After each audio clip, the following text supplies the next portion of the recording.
ആഴമുള്ളതിലേക്ക് ആഴ്ന്നിറങ്ങുമ്പോഴാണ് വിലപ്പെട്ടത് മുങ്ങിയെടുക്കാൻ സാധിക്കുക. ജീവിതത്തിൽ സഹനങ്ങളും കഷ്ടതകളും ഞെരുക്കങ്ങളും കുറവുകളും പോരായ്മകളും നൽകുന്നത് ആഴങ്ങളിലേക്ക് ആഴ്ന്നിറങ്ങി ദൈവത്തിൻ്റെ സ്നേഹം നുകരാനാണ്. ഈ മധു നുകർന്നെടുക്കുന്ന പൂമ്പാറ്റയെ പോലെ ദൈവത്തിലേക്ക് ആഴ്ന്നിറങ്ങുവാൻ നമ്മെ സഹായിക്കുന്ന ഏറ്റവും മനോഹരമായ നിമിഷങ്ങളാണ് സങ്കടങ്ങളുടെയും വേദനകളുടെയും നിമിഷം.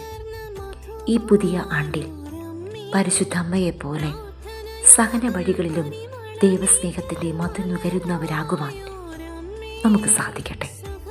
അതിനുള്ള പരിശ്രമവും ദൈവത്തോടുള്ള ചേർന്നിരിപ്പും നമ്മെ ബലപ്പെടുത്തട്ടെ. ആമേൻ.